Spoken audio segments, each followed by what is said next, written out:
Hi, everyone. Thanks for joining us on this webinar on affecting change, individual actions, and leadership. My name is Nadia Mason, and I'm co-organizer of this session. My background is as a professor of physics at the University of Illinois at Urbana-Champaign and as director of the Illinois Materials Research Science and Engineering Center. I've been active for many years in APS and DEI activities, including serving as chair of the APS Committee on Minorities and as a general counselor of the APS. I'd also like to introduce my fellow co-organizer, Ed Bertschinger, who is a professor of physics and affiliated faculty in the program of Women's and Gender Studies at MIT. Ed was co-chair of the AIP Team Up Task Force and a co-founder of the APS Inclusion, Diversity, and Equity Alliance, APS IDEA. We're both really excited to be participating in the APS annual leadership meeting and would like to especially thank Jim Gates, who has made diversity, equity, and inclusion central to his mission as APS president and who invited us to organize this session. So in the spirit of a leadership meeting, Ed and I decided to focus this session on the motivations, experiences, and actions of individuals who have been leaders in implementing change. The goal is to provide tools and lessons that each of us can use to lead equity efforts within our own environments. The session today is divided into 3 sections of about 30 minutes each, with a 10-minute break at the halfway point. The first section focuses on individual motivations for promoting DEI in physics. In the second section, you'll hear about individual actions to affect change. And in the third section, we'll discuss how we can lead to affect change within organizations. We'll wrap up with last thoughts from the panelists. Now I'll pass the baton to Ed for a few words. Go ahead, Ed. Thank you, Nadia. Once again, I'm Ed Bertschinger, a faculty member at MIT in the Department of Physics and in the program in Women's and Gender Studies. Together with Nadia, I'm really delighted to see the strong interest in our session today, and we hope that the perspectives we share with each other will boost our individual and collective efforts to make physics and related fields more equitable, inclusive, and just. This session is part of a leadership meeting because it is imperative that leaders be knowledgeable and effective in addressing diversity, equity, and inclusion. But leadership isn't restricted to people at the top of an organization. Everyone has some capacity to affect change at the individual and organizational levels. As physicists, we know the difference between difficult and impossible. Affecting change is one, while remaining static in a world of changing forces is the other. This workshop will introduce you to physicists whose leadership has made a difference. My job now is to remind you that we expect participants to abide by the code of conduct for APS meetings and to let you know how we'll handle Q&A and audience participation. We use the anonymous polling and Q&A platform Slido, which you see next to the video display. We will use Slido 3 ways. First, the Q&A tab allows you to post a question for a panelist and to upvote questions you like by clicking on the thumbs up symbol. Your questions will be moderated for compliance with the code of conduct. Panelists may not be able to answer every question in real time, in which case we will try to answer as many as possible on Slido itself. Second, we'll use the Ideas tab in each section of our program to offer you the chance to answer some of the questions we pose to panelists. And third, the Polls tab will be used at the end of the workshop to let you weigh in on our final questions to the panelists and to give immediate feedback on the session. I know that went by quickly, but you should be able to see how Slido works once we get started. Nadia, back to you to begin the first section. Thanks, Ed. So in the first section today, we're going to hear from 3 speakers discussing motivations for promoting DEI in physics. The idea is that we can only be effective leaders if we understand and are motivated by our own values. So to this end, we're going to first take about a minute to do a Slido poll on why diversity, equity, and inclusion are important to you to get you thinking about your values, motivations as well. So please click on the Slido link and enter your thoughts now. We're trying to make this as participatory as possible within this large format. So please enter the link, click on next to your slide, your screen, and write about why diversity, equity, and inclusion are important to you. And you'll be able to see other people's responses as well.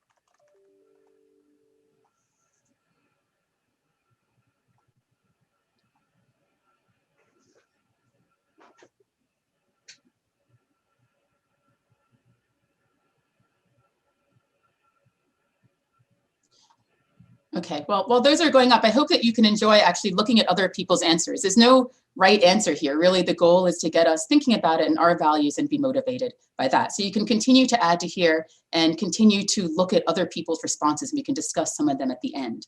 In the meantime, I'd like to now turn to our three panelists. The first speaker is Michelle Lawley, who's a Huel D. Perkins Graduate Fellow at Louisiana State University. Her research is on quantum photonics, but in her free time, she enjoys ruffling the feathers of the status quo regarding diversity, equity, and inclusion. So Michelle, please go ahead. So, hello everyone. I am Michelle Lawley. I am a third-year graduate student at Louisiana State University, go Tigers. And today I've been asked to share my thoughts on diversity, equity, and inclusion and its value. But first, a few things. So I want to thank you for listening. I always like to applaud individuals for coming to DE&I events, panels, participation, because that shows your commitment and dedication. So thank you. I'd like to thank formally both Nadia Mason and Ed Bertschinger, and Nadia for that intro, and both of them for their contributions to and organization of this panel. And last, but certainly not least, I'd like to thank APS leadership. This is not the first opportunity I've had to speak on behalf of diversity, equity, and inclusion. APS has given me several opportunities, so always available and able and willing to continue to push this work forward. So thank you, APS. With regards to DE&I, diversity, equity, and inclusion, the first thing I think about personally, and the first statement I want to make is that I am Michelle Lawley. I am a Black woman who studies physics, but first and foremost, I am a human being. And I think that the value that diversity, equity, and inclusion and its practices is intrinsic to individuals, because DE&I forces one to look themselves in the mirror. If I sit here and say, I am a human being, a Black woman, and I study physics, and you immediately go to the Black woman part or the physicist part, you know, what we like to do as a society is vault over the human being part.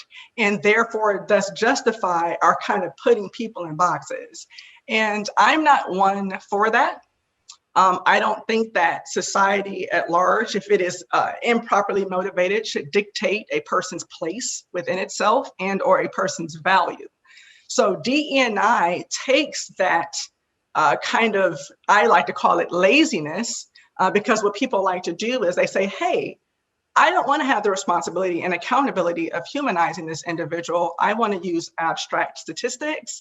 I want to use abstract views. And I don't want to actually view them as a human being, because that means I have to take responsibility in how I treat them, what things they should be allowed to have and engage in. And some people don't like to do that. So I just call it laziness. And so what DE&I does is it flips that on its head and it says, no, you can no longer put that on them. Oh, well, this is a Black woman, so all of the stereotypes I've heard about her, I'm going to put that on her. No, it flips it around on you and it says, hey, you can't do that. You have to look at yourself and ask, why do I feel this way? Why do I feel these things?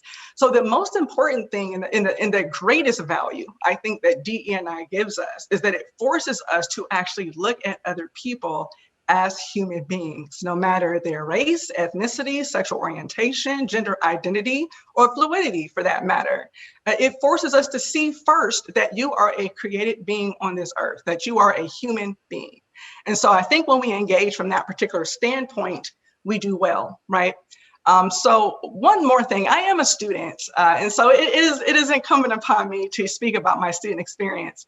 I am in a department that is actually changing or trying to change the culture within itself. And it's tough. It's tough being a student and trying to argue your value and your human beingness to a department who has practices that have been kind of more that abstract view, standards, numbers, statistics, things like that. But I really want to give a kudos to Louisiana State University and all of the teams that are participating with APS IDEA that are transforming the culture. And hopefully they are being, kind of implementing that in a way that is inspirational to others. So shout out to Louisiana State University. I definitely see you in your equity efforts. And remember, as you go through this panel and you hear people speak, to humanize individuals. When you hear a statistic, think about the human beings behind it. I think you will enjoy it. And thank you for listening to my thoughts. Back to you, Nadia. Thank you so much, Michelle. I really appreciate your words. I'm gonna preempt Arlene, who always says that experiences are statistics, which is something that we need to keep in mind and is really relevant to what you said. I appreciate that. Next up is Brian Schuve, who is a theoretical particle physicist and assistant professor at Harvey Mudd College. He has organized anti-sexist and anti-racist actions in physics as part of the Particles for Justice collective, including the Strike for Black Lives in June 2020. Brian, please go ahead. Thanks to the organizers for planning this important meeting and for giving me the opportunity to speak. So for me, I've always been drawn to physics because it tells us something real and universal about our world. All of us are made of the same atoms, we all experience the same forces of nature, and anyone who runs the same experiment, properly at least, should get the same result. Physics allows us to learn something about where we came from and about where we'll end up. And asking and answering these questions is part of an innate human curiosity that spans history and cultures. One of the takeaways from Chanda Prescott-Weinstein's articulation of the notion of white empiricism is that we like to pretend that our field is objective because its results are true everywhere in the universe. But we're always subjective people, the people that are doing this.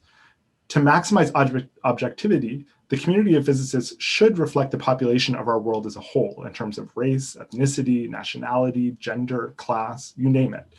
But if you take a look around at a typical APS conference or pick up a copy of the AIP Team Up report or APS LGBT Climate report, it's immediately apparent how far we are from this ideal. For me, this huge disconnect between what I believe physics should be and the reality is what drives me forward in my equity work. It's not that hard to see why we're in this boat. The metrics for success in physics are almost entirely determined by the opinions of one's peers. Citation count, publication in prestigious journals, invitations to plenary talks, letters of recommendation, teaching evaluations, what questions you're allowed or funded to ask and answer, whether someone's idea is a brilliant outside of the box thinking or crackpottery. These are all based on opinions, and these opinions arise out of structures created almost entirely by cisgender white heterosexual men. There's a huge amount of research showing that explicit and implicit bias inflect all of these opinions, and this is true for each one of us, regardless of our own identities. The use of these critically biased metrics goes a long way to explaining the current demographics in physics. On top of that, physics as a whole tends to valorize overwork, ruthless competitiveness, lack of attention to physical and mental well-being, and productivity above all else, where productivity is usually narrowly construed. These have compounding destructive effects on those of us with underrepresented or marginalized aspects of our identities, and particularly those of us with several. As a gay man who is a survivor of reparative therapy, I can attest that when that trauma resurfaces, whether way back when I was a college student and pushed out of a student organization for being queer, or more recently when confronted with public arguments over reparative therapy bans or Supreme Court rulings on my right to marry, and consequently my legal immigration status, I go into survival mode. Whatever work that needs to get done is not getting done until the crisis has passed. And for some of us, the crisis never passes. For Black, Latino, Latina, Latinx, Indigenous, Muslim, and trans physicists in their communities, among others, whose right to exist free from harassment and harm are threatened on a daily basis by the laws and structures of this nation, there can be no shut up and calculate, especially not when, as we heard last week at the wonderful Team Up implementation workshop, attacks on dignity and worth can be perceived physiologically as severely and urgently as physical pain. Speaking of which, we don't actually do that well with chronically ill or disabled physicists either. The flawed metrics of productivity lead directly to the inequities that we see in physics. It doesn't have to be this way. There's nothing written in the laws of nature that say that a person who puts out 6 papers in a year instead of 3, or whose papers get into large citation blocks that up their citation count is a better physicist. In fact, by focusing on these metrics, we're missing out on the many positive things that physicists facing historic and ongoing exclusion bring to the table, whether it is resilience, empathy, creativity, expertise in community organization, and new ways of thinking about, practicing, and communicating physics that could lead to radical new advances in the field. If we truly believe that we're doing physics because it's something that benefits ourselves and our world, then we need to make physics a more human and a more just discipline. Silence and inaction are in fact affirmations of the discriminatory status quo. Sometimes we don't push for change because we're too busy or we don't know enough about it. But when we do this, we're part of the problem. White supremacy thrives when we're so busy with our daily grind that we cannot learn about and confront structural barriers. There are a lot of resources out there. My own understanding and motivation have been influenced significantly by the work of the aforementioned theoretical physicist and feminist theorist Chandra Prescott-Weinstein, anthropologist Sharon Traweek, fellow members of the Particles for Justice Collective, among many others. So the next time you overhear a faculty search committee member making a misogynistic comment, or learn about the latest incidents of police brutality against a Black person, or see in the news Indigenous sacred land defiled by a pipeline or a telescope, think about those who cannot just put it aside and move on. What can each of us as individuals and as a collective do to materially improve the conditions in which the least advantaged members of our community do physics? Only with far-reaching change can physics become a truly universal way of experiencing and learning about our world. Thank you. Thank you, Brian, for those really powerful words. Really wonderful. Before turning to our last speaker, I want to remind the audience that there is a Q&A at the end of each section. So please put your questions into the Q&A on Slido if you want us to answer things at the end. So for the last part of this section, giving reflections on the value of DEI in physics, we have Arlene Knowles, who is the Team Up Diversity Project Manager at the American Institute of Physics. In her role at AIP, Ms. Knowles guided the creation of the Team Up report, which was aimed at understanding the reason for persistent underrepresentation of African Americans in physics and astronomy at the bachelor's level. Formerly, Ms. Knowles spent more than 2 decades managing and contributing to diversity programs for the American Physical Society. Ms. Knowles, Arlene, please go ahead. Thank you so much. Let me share my screen. Okay, great. And Ed for inviting me to be a part of this panel. Thank you to APS for putting this panel on.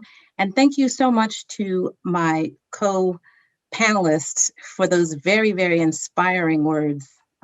They were really impactful and I appreciate that. Thank you to all of you for listening. So why should we engage in DEI in the first place? Because there has been persistent exclusion, underrepresentation, and/or lack of support for women, people of color, people with disabilities, LGBTQ+ people, and other minoritized groups in physics. And when one visits physics spaces where physicists gather, such as conferences, they often look like this. And if you do not see yourself, I apologize for that. And if you do not see yourself pictured here or as part of this, you may feel like you don't belong, and others may feel like you don't belong. And we can see the persistent exclusion of people by looking at outcomes. For example, I can tell you that the overall number of physics PhDs has grown 75% since 2004, according to AIP Statistical Research Center. And in 2019, over 1,900 people received their physics PhDs. But when you look at the numbers for African Americans earning their PhDs, over decades, you see there's been no appreciable change.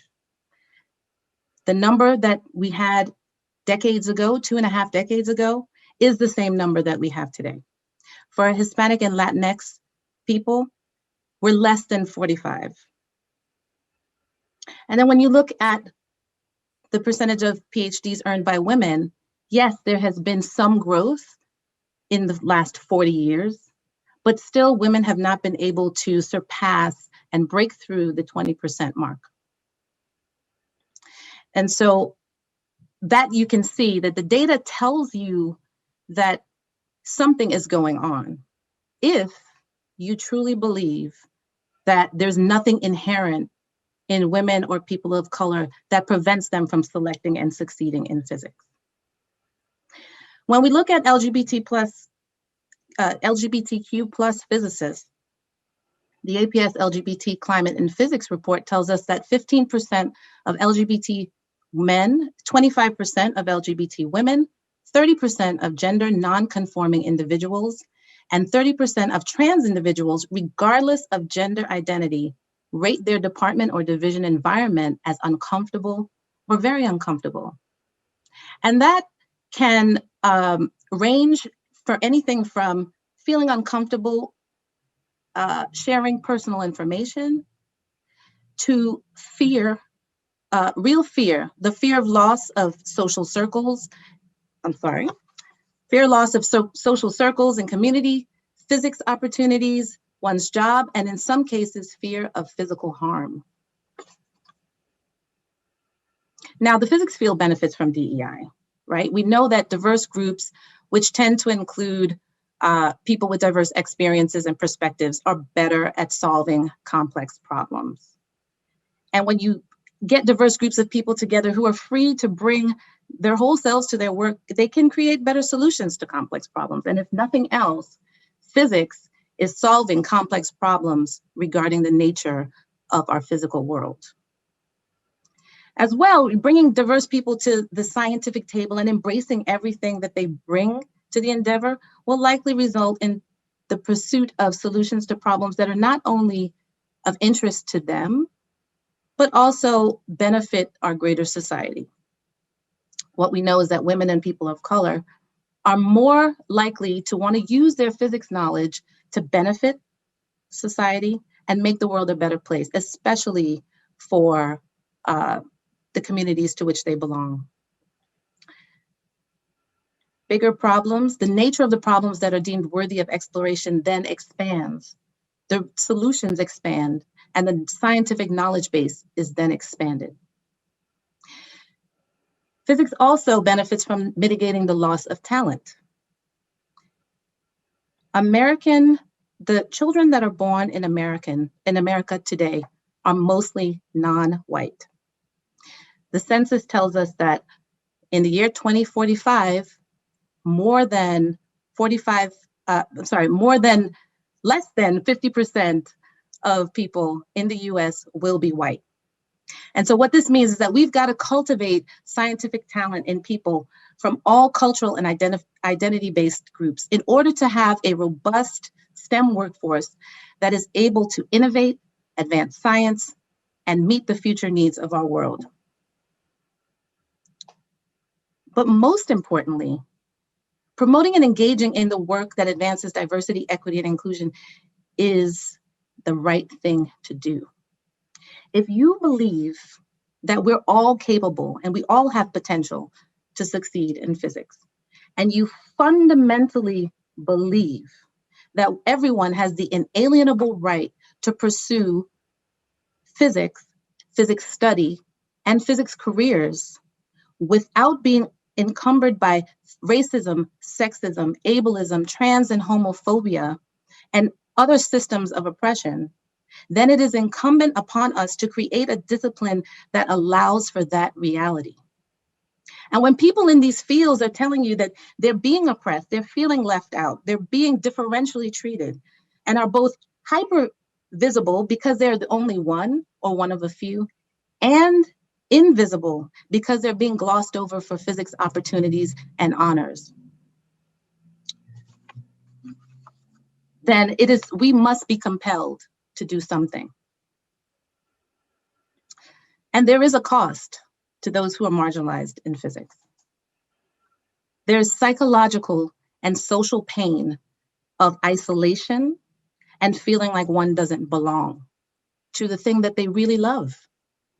There's the extra cognitive and time burden to address microaggressions and discrimination that one personally receives and for those who are coming after them. There's being essentialized or having people attribute characteristics to you that are deemed inherent to the people in your cultural group, but may have nothing to do with you. And enduring deficit-based mindsets about your capabilities. And enduring hostile climates and environments that are unsafe for those who belong to your identity group. So for the leaders within the physics community, I invite you to self-reflect on your core beliefs and values regarding DEI in physics and consider your role in perpetuating and mitigating some of the issues that people from marginalized groups are experiencing in physics. Because as leaders, you have the power, and some may say the duty, to enact change. And in part, your core values are reflected in the groups, the organizations, and the disciplines that you lead. You can prioritize DEI and open up your field and subfields to be inclusive.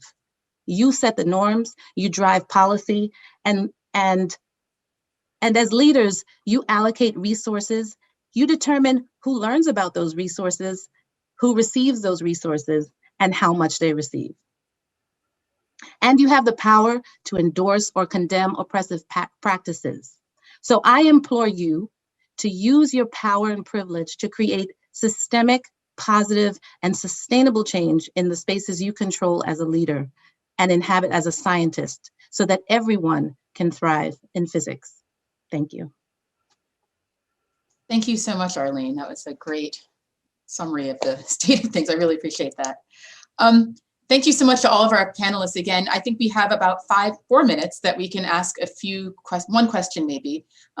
Before I ask a question from the audience, are there any other panelists who would like to say anything based on what we've heard so far? Okay, then I move to there's a question on Slido about how we can best accommodate trans and feminine physicists who experience discrimination in class feedback and student treatment. And I'd like to extend that question to just in general, how do we as students, as people, deal with the toxic culture that can exist within physics? I'll just open that up to the 3 panelists now.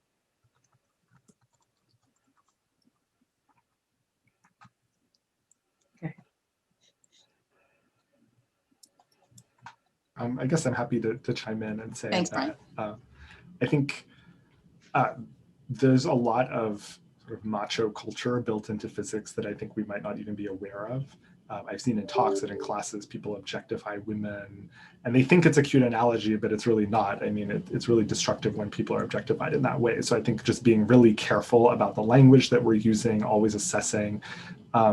I think making sure that you're constantly getting feedback from students, that there's avenues for anonymous collection of information. So for instance, I always have an anonymous Google form that's posted on the course website that students at any point can leave a comment. And so I think making clear that you want to combat this and that you're willing to take efforts. And then when people do complain, actually putting in those efforts is really important. Is there anything specific that you would say about accommodating trans and feminine physicists in particular? That was just, or is it just the general? I guess I was thinking that, yeah, I mean, I think making clear your own, say, support for trans rights, for being aware of trans issues that students are taking or facing. So for instance, in the last administration, when there was this constant attack on trans students. I think if you know that a student, for instance, has asked you to use certain pronouns or something like that, that you can check in and see how they're doing. I think that also fosters a connection. I think also just really cracking down on any abusive or harassing statements that maybe other students you hear them making, and setting ground rules for a safe classroom environment. Yeah, thanks, Brian, appreciate it.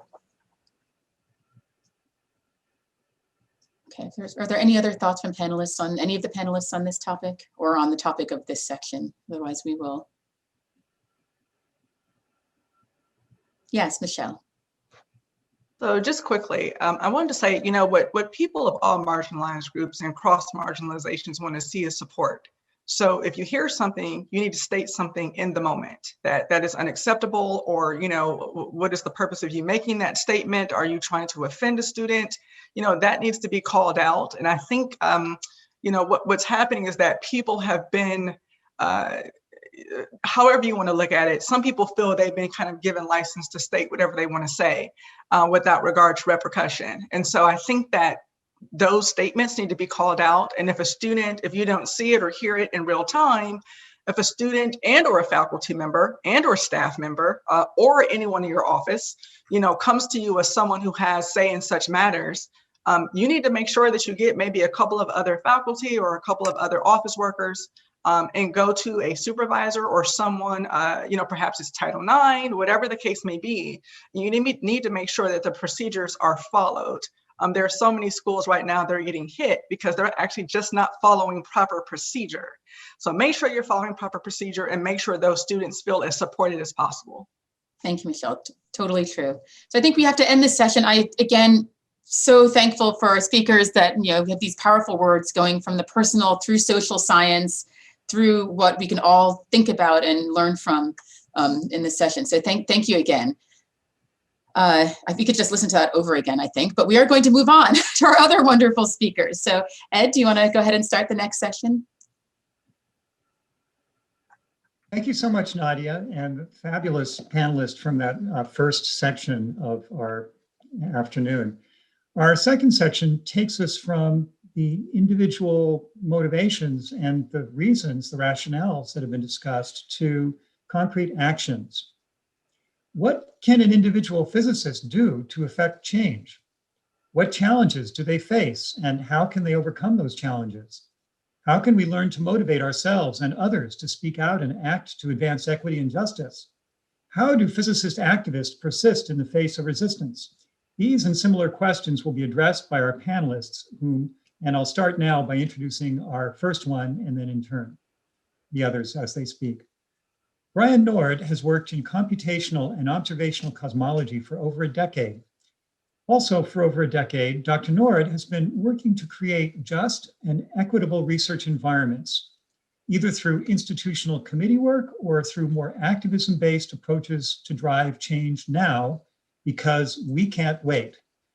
Dr. Nord of Fermilab, we're so happy that you're on our panel. The screen is yours. Thank you so much. Thank you to Professors Mason and Bertschinger for the invitation to participate today, to share this space with my awesome colleagues, and for posing the questions that we're addressing.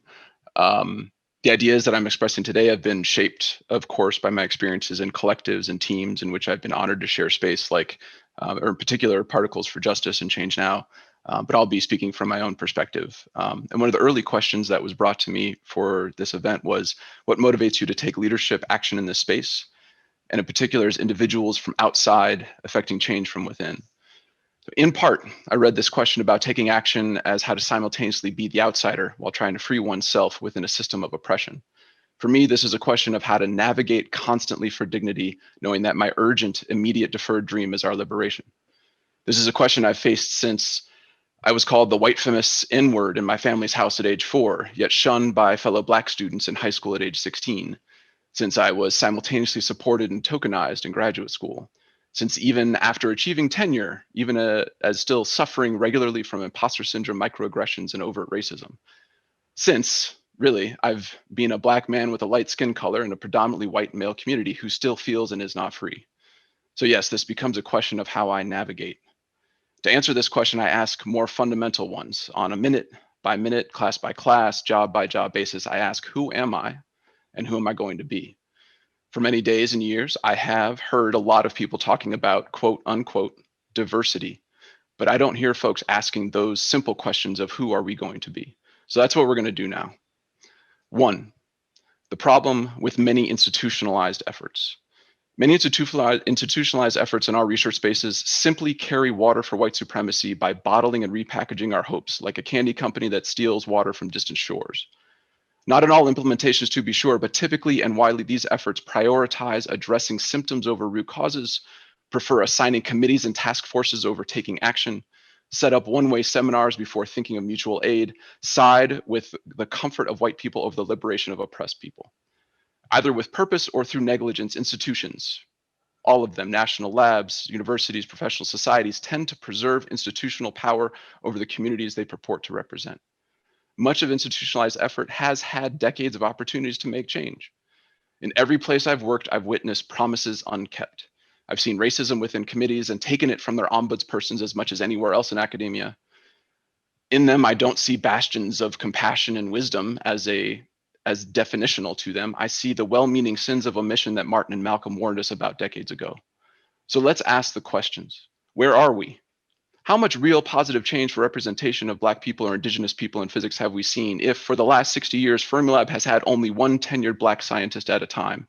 I may be the second in history. Or alternatively, how about for white women? That's gone pretty well. Are institutions willing to discuss racism, misogyny, and other bigotry as core issues, or do task forces refuse to even utter them within their charters? Are they willing to innovate beyond their own existing knowledge? Are there diversity councils that are led by people with records of driving change, or are they filled with people who have power they don't know how to use, who carry titles but have no experience in justice? Are these efforts focused on elevating consciousness or just raising awareness? 2, space. The people who take up the most space right now are the people who get the least done. Eyewitness physicists, faculty, administrators, managers claim that their knowledge of the old ways permits them special purview over my future. When they refuse to listen to people's lived experiences, refuse to learn things from outside their own narrow region of expertise and experience, they take up space that could otherwise be used by those who have kept up with the literature of Lord or Davis, by some newer generations of scientists who have a clearer sense of reality. What does it say when a physicist reads one diversity article, embarrassingly broadcasts an uninformed opinion, and then tells us that we didn't do our homework? What does it say when you get upset that people don't listen to global climate experts, but you pretend to be a climate survey expert and don't listen to me? What does it say when you'll fill the space between Earth and the moon with charts about the pandemic, but you won't study the data on our underrepresentation? What does it say when you'll listen to experts who say mask up to stop the Rona, but you won't listen to us about how to task up to fight racism? When we say that we don't trust our institution, do you understand this is in part where that comes from? You've got your doctorate, but if these aren't hypocritic oaths, then what are they? And Black het cis men, when will we start looking at ourselves in the mirror and ask, what are the ways in which we carry water for white supremacy? Why do we participate in and drive misogynoir? Why do we prioritize relationships with primarily white institutions over building community with Black women, Black queer, Black trans fam? Are we invested in liberation, or do we have a vested interest in respectability? 3, time. As we have always been, we are in a state of urgency. We are literally watching anew, again, consistently, the evidence unfold of how white supremacy maintains a stranglehold on the world. The physics community is not separate from the world. As long as we live in some pseudo-reality like that we decry, our community will continue to endanger the lives and aspirations of Black and Indigenous people. There is nothing about this moment or any previous one that doesn't necessitate radical change, as it always has. However, for the majority of its existence, the physics community has rarely acknowledged or eagerly embraced the urgency of this reality. The evidence? If it did, we would not be where we are, simply. Most of our institutions, and indeed most of my colleagues, especially my fellow white, senior, tenured, relatively secure colleagues, literally encourage gradualism, literally white-splain to me constantly, quote unquote, that change takes time. Whose time are we talking about? Which observer does this clock belong to? And why is it an observer and not a doer? Why shouldn't it be the clock of the people who have put their tears and blood into change? For those aforementioned gatekeepers, what gives you the right to dictate when I become free? Truly tell me, truly, just tell me. How do you use your clock to decide my freedom when you know nothing about what it takes to get there? This racist relativity, this banal prejudiced treatment of mores and norms in a way that lets you off the hook and keeps a boot on my neck, this is the harm that is committed by the well-meaning. And they have the gall to call us lazy. To professors and administrators who have tenure or relatively secure, what are you waiting for to do the right thing? We've told you what those things are. What are you waiting for to support our communities and push back on the systems that we know keep us chained? When you say you don't want to ruffle feathers right now so you can later get into a position of power like the chair or the dean of Oz, I guess, it begs the question, have you been paying attention in class? Have you not seen how those folks aren't making change either? Have you examined the power dynamics? If you won't do the right thing now, what's to say that you won't keep waiting to get into another higher and higher position and continue to forget along the way what right even looks like? What makes you think you'll be the hero someday? And why wait? We have an opportunity to build community around real change now. And all you can think of is how can you make a difference when you're in power? That's racist. What if, just what if, instead you just did things now so that you didn't have to imagine yourself as a hero? What if, just what if you worked alongside us and put pressure on the system now?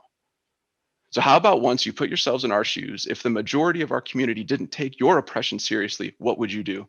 Would you wait till the end of that month to cash that promissory note, having seen before that they already spent all their credit? I don't have all the answers, but that's why I ask the questions. You claim to have unbridled, open-ended curiosity and to care about what's fundamental in the universe, but you haven't asked these simple questions.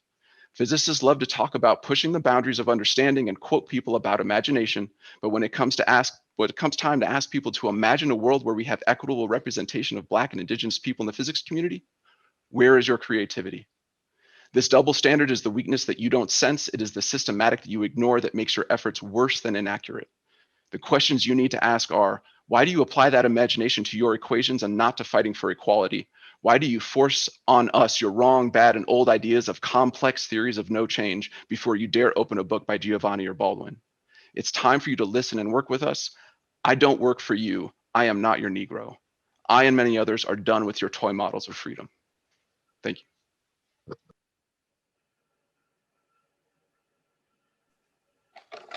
Thank you so much, Brian, for that powerful call to justice, really echoing through decades.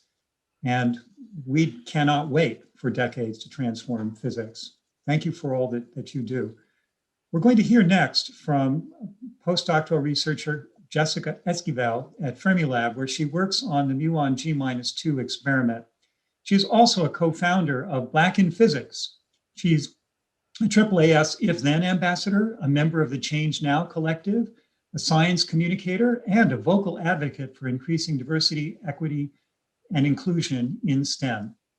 Jessica, the screen is yours. Ooh, that was a read. All right, I should have gone first. Okay, so I have a lot to say, not a lot of time to say it, so I'm going to be speaking fast. As Ed said, my name is Dr. Jessica Esquivel, and I'm humbled and honored to be here. Keep in mind the title that I've chosen and have it be food for thought. In 2020, I participated, organized, or led upwards of 20 events in the midst of a pandemic, in the midst of civil unrest in our country, and in the midst of grieving the loss of my dad. All of them focus on spotlighting the lack of just and equitable spaces that Black, Indigenous, people of color, gender minoritized, and queer individuals have to move through every day. My aim is to change the physics spaces we work in so that we aren't uncomfortable. But that requires uncomfortable conversations, introspective discussions, and the dismantling of a system that continually oppresses me and folks that look like me. As individuals outside of institutions, my co-founders and I built a grassroots movement focused on building a strong community of Black physicists with an intersectional lens, to highlight Black scholars' contributions to the field of physics, and to create a counter space focused on the whole self, to counteract the fragmentation we as Black scientists deal with on a regular basis. We garnered 2 million impressions, 22,000 profile views, and 2,000 new followers in the month of October alone. Our Twitter handle has international reach. And during Black in Physics Week, we had individuals attending our events from the UK, Australia, Africa, and Canada, to name a few. We also commissioned 7 pieces written by amazing Black physicists, co-published in Physics Today and Physics World. Having written documentation from Black physicists in well-circulated and well-respected journals is so important. Not only does it shine a spotlight on the fact that we are here, but it also acts as a historical landmark of the contributions Black scholars have made in the field of physics. I say all of this to show how much impact individuals can have.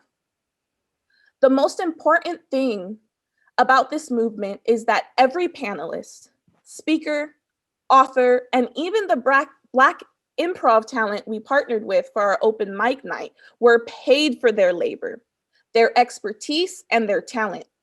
If a grassroots movement of 12 organizers starting with no money are able to recognize that the work and expertise of Black physicists and change agents should be valued, and works to fundraise to make that a reality with no stable infrastructure, there is no reason why well-established institutions should be asking Black scholars to do this labor for free. I'm also part of the Change Now collective, a group dedicated to creating a just and equitable physics community at a national lab. We are working outside of the institution as a collective of individuals to cause creative conflict that imbues a cultural shift. There is irony in our name, Change Now.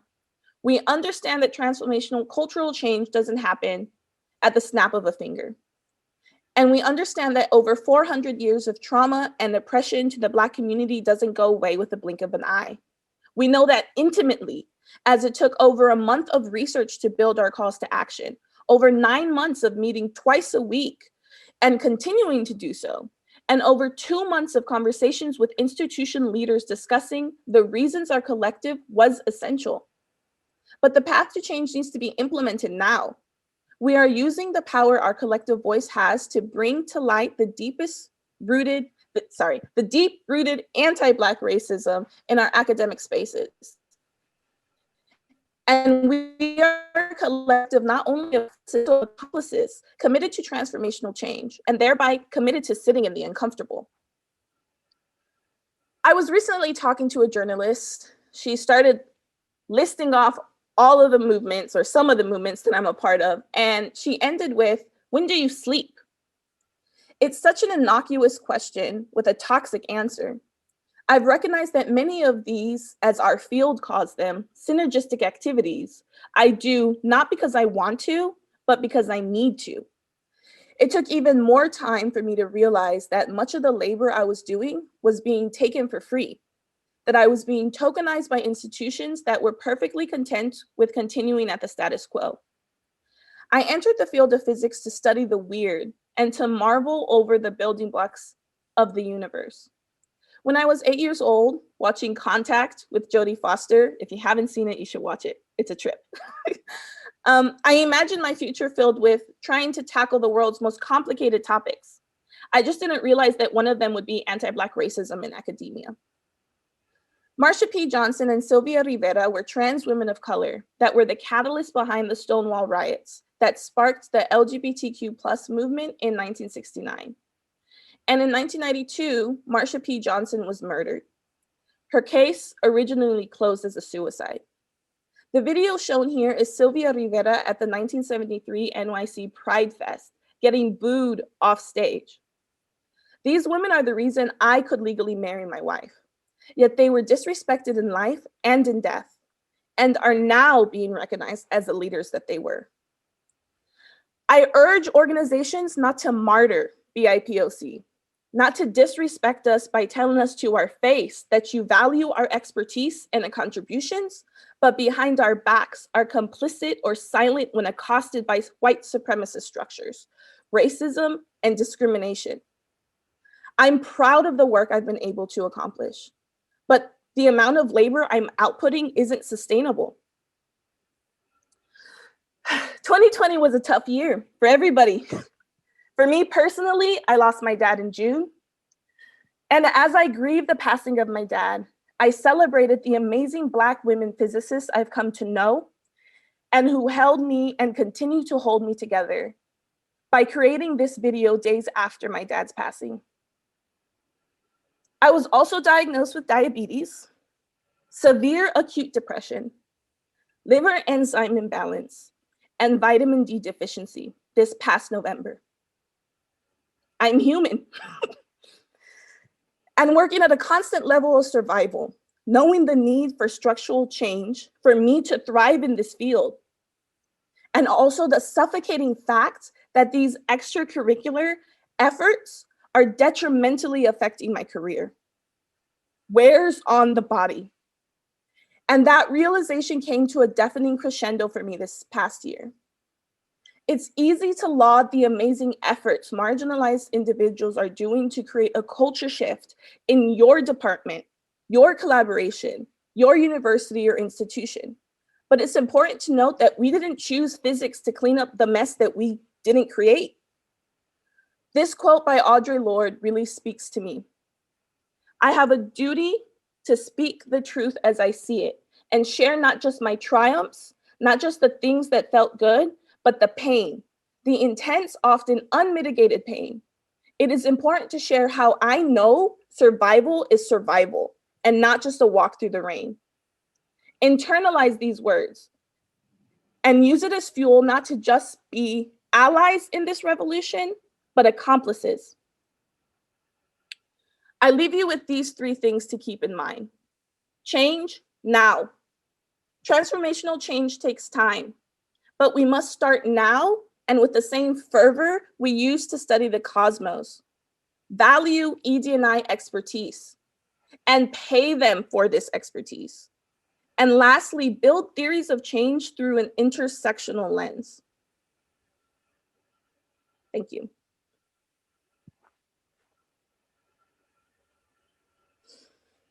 I was a little over. Sorry, guys.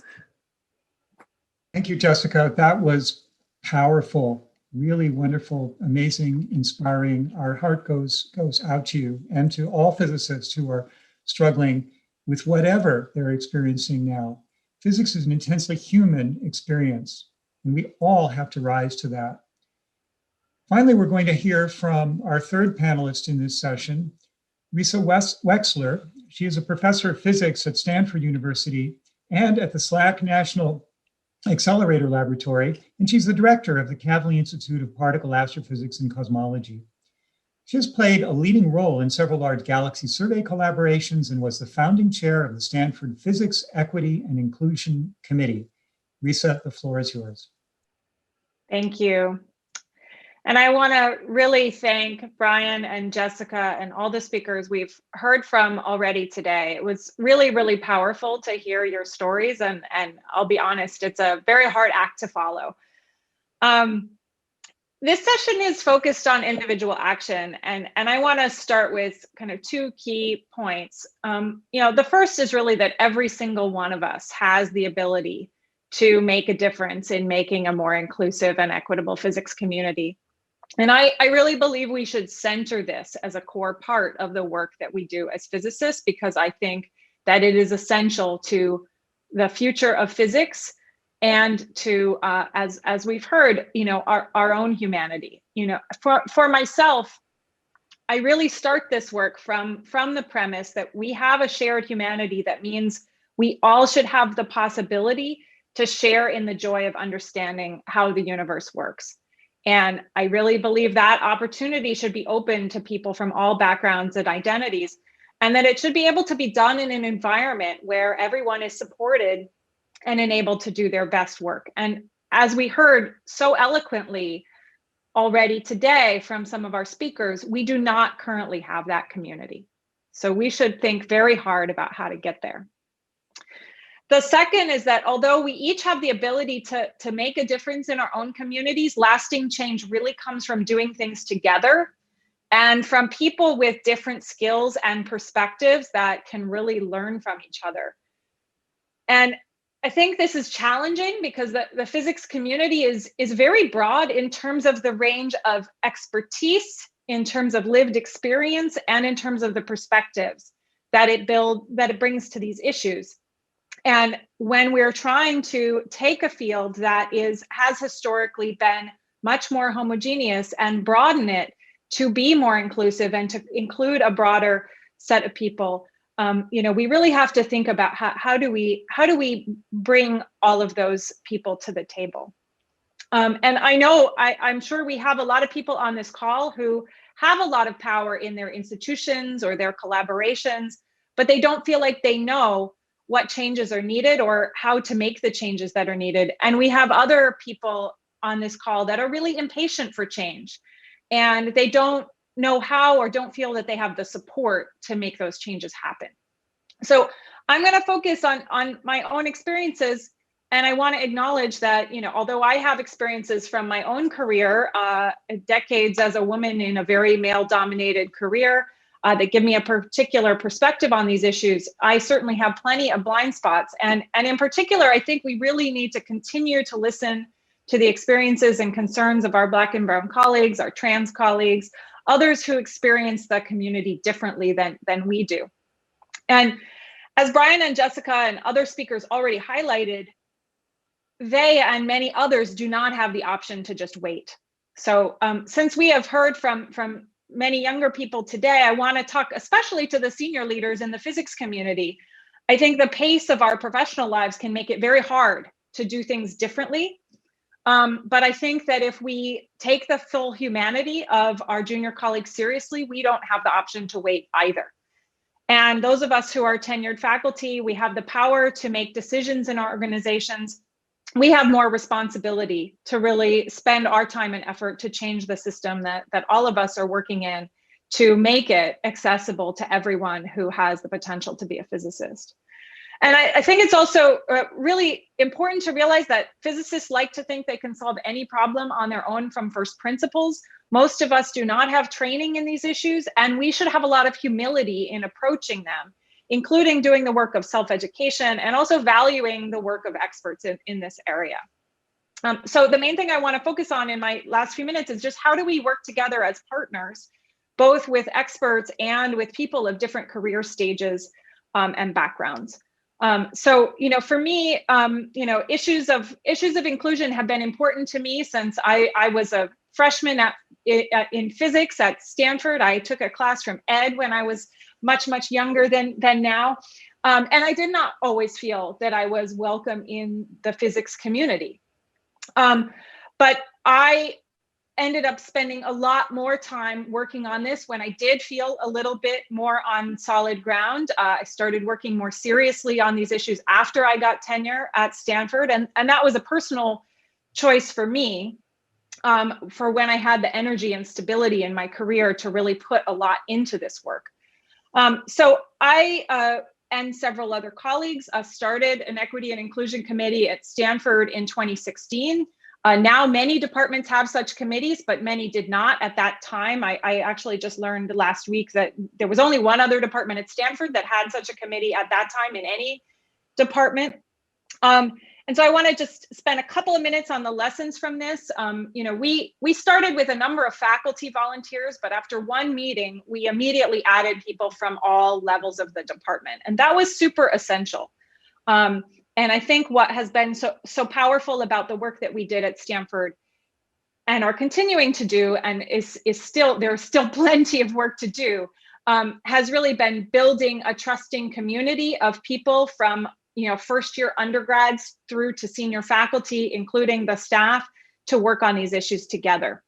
The first steps we took were just to really look qualitatively and quantitatively at where we were, and wherever you are, that's a good place to start to look concretely at the issues.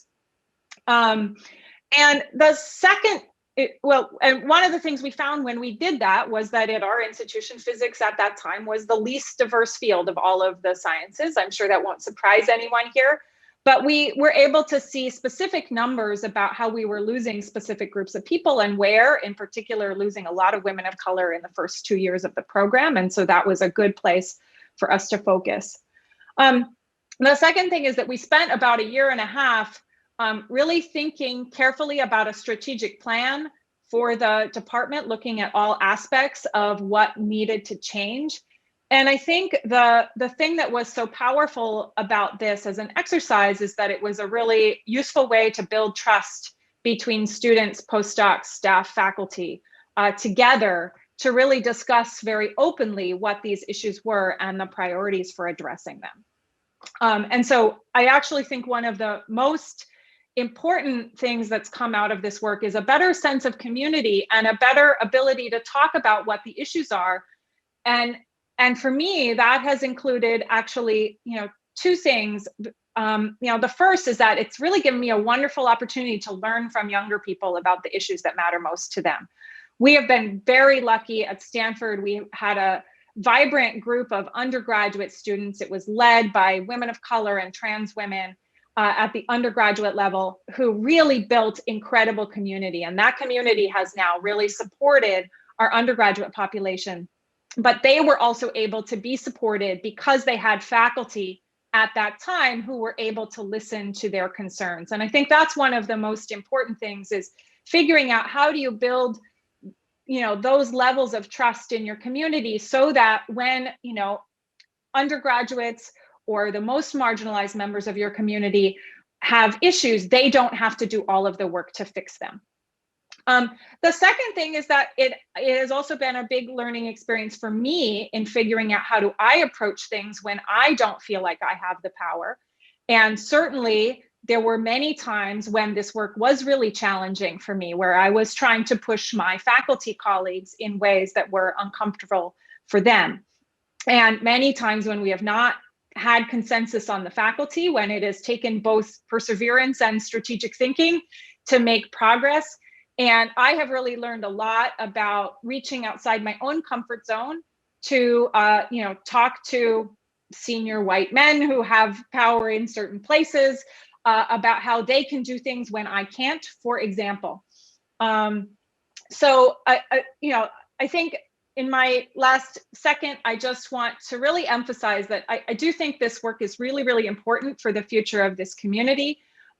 If you're thoughtful about your own needs and do what works for you at the stage of your career that you are at, it really can be a wonderful way to actually have more value in your place in the physics community. And that has certainly been the case for me. I think all of the work that I have done on these issues, which is certainly imperfect, but it has not only been gratifying to see some places that we've been able to move the needle, but also really personally satisfying for me and makes me feel that that physics is an important thing to do beyond just understanding the universe. Thank you.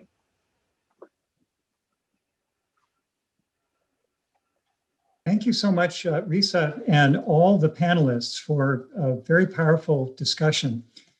I'll just remark how impressed I am that we started with individual motivations and actions, but very quickly it became clear that this is a collective, completely collective set of issues that we're dealing with. And frankly, it seems that one of the obstacles to progress is rampant individualism.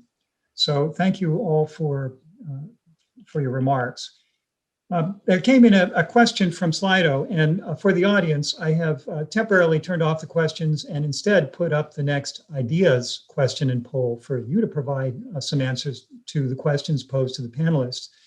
But I wanted to direct this perhaps first to Jessica and then to Brian Nord from the audience. You both had to overcome so much in order to pursue your careers in physics. What gave you the strength? What is it about physics that made you stay with it despite all the challenges? First, Jessica. Yeah, I don't know. I mean, like I said in my talk, I wanted to be a physicist at the age of 8 after watching Contact. It was mind-boggling and weird and just really intriguing.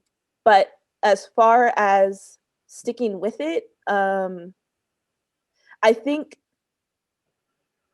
being a person with intersectional identities, that's life, right? Being resilient and moving through and surviving in these spaces that weren't meant for me is a part of my life. So while yes, the physics community is a special sort of difficult, it wasn't something that I wasn't used to traversing. This past year though, did test it all. And like I talked about, the group of Black women physicists that came together this past year to help each other in the midst of so much trauma, so much grief, so much death, that was critical for me to continue. The work and the collective community, the community that we built through Change Now was, again, super important for me to continue doing this work. And just to see that other people were going through this collective grief of seeing Black people murdered on the TV over and over and over, and feeling helpless and hopeless and not knowing what to do. So being able to find a space where I didn't have to explain why I was grieving was super, super important for like my mental health. So yeah, counter spaces, like, they're very important for marginalized individuals. We need a space where we can talk about these things without having to code switch, without having to make other people feel comfortable. Because like Dr. Tahiri Jackson said in the Team Up implementation workshop, we are uncomfortable 100% of the time. Wow, thank you so much for that. And the Team Up implementation workshop was powerful. Another thing I remember from that was a reframing of the counter space issue into a solidarity space. And I thought that was a powerful way for many of us to think about it, particularly accomplices, to realize that we have to be in solidarity. Brian Nord, would you like to take a stab at this one? Sure. It's funny, Jessica, I'm really glad that you mentioned contact, because that was one that actually pushed me into physics in high school. And, you know, for a long time, I just had my head down, like, I'm going to discover something that's going to change the world. And I ignored a lot of this stuff that I was talking about today. Like, I willfully sort of said, no, this probably isn't my thing. And I kept pushing through. And that's, you know, I owe that to my privilege as a man and to being a light-skinned Black man, and to being het cis. So it wasn't until many years ago that I kind of woke up. And at that time, I was still into it. I was in it to win it, in terms of, like, you know, I gotta say, proving to myself that I could become a professional physicist. That was a big part of it. And now, a lot of those things I've moved through, and now it's campground rules. I want to leave the place better than I found it. Wonderful. Thank you so much, Brian, and all the panelists. This was an amazing session. And now, as advertised, we've come just beyond the midpoint of our session. So we're going to take a little break until 20 minutes before the hour.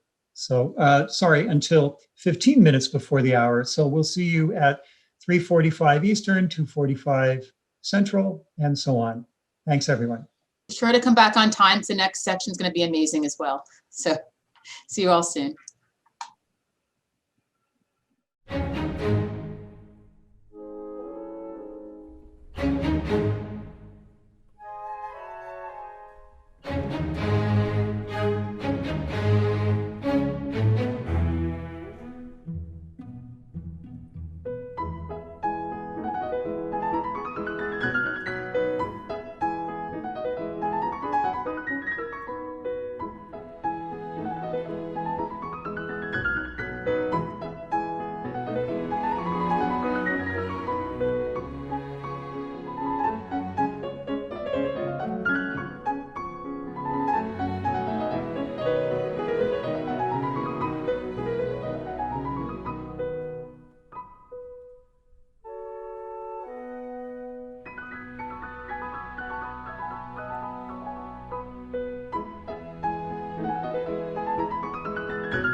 Hi, everyone. Welcome back to the second half of our session.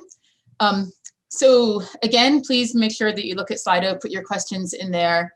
This session is being recorded, and so you'll be able to look again at the videos and share it with your friends and think about what everyone's been saying today. So for our final session today, we're going to hear from two speakers who are going to discuss what we can do to affect change as leaders within an organization. So our first speaker is Lance Cooper, who is Associate Head for Graduate Programs in the Department of Physics at the University of Illinois at Urbana-Champaign. He's currently the chair of the Illinois Physics Graduate Admissions Committee, co-PI on the Illinois Sloan University Center for Exemplary Mentoring, which aims to broaden participation of underrepresented PhD students in STEM departments, and is a site leader for the Illinois Physics APS Bridge Partnership Program. So please, Lance, go ahead. Great, thank you, Nadia. Can you, let's see. You see my slides? Yes, perfect. Great, thank you. Well, thanks to the organizers for inviting me to come and talk about our experiences increasing diversity in our department. I also want to say how much I've enjoyed the previous speakers.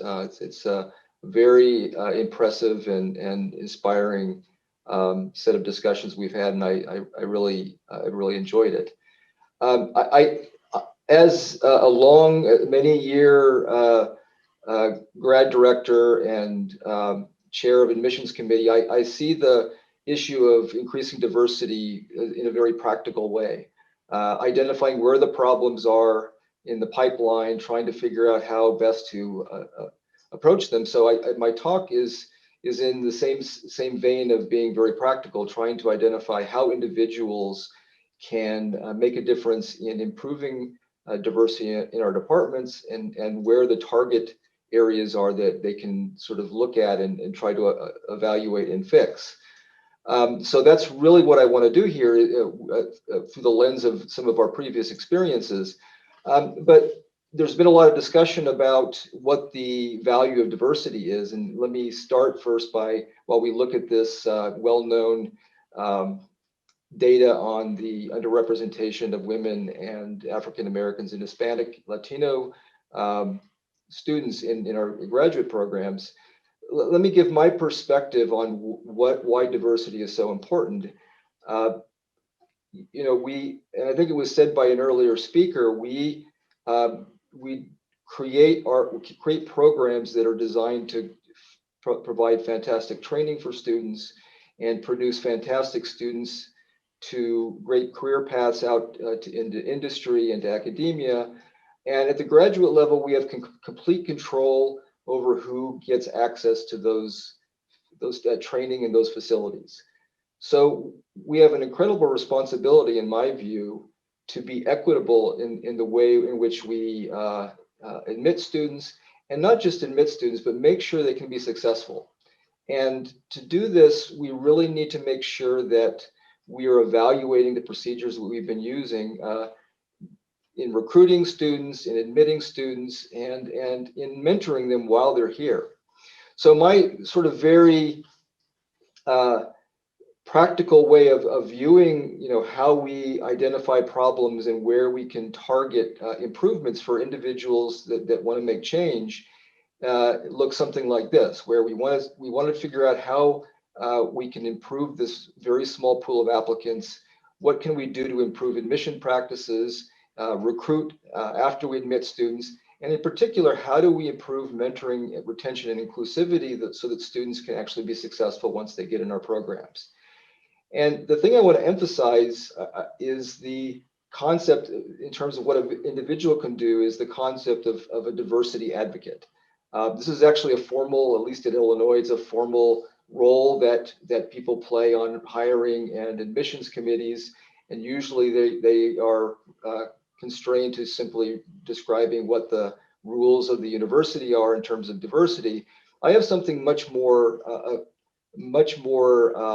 aggressive and in the sense that we want diversity advocates who are going to be skeptical of procedures and evaluate and examine existing procedures and see whether those procedures are consistent with the diversity goals that we have.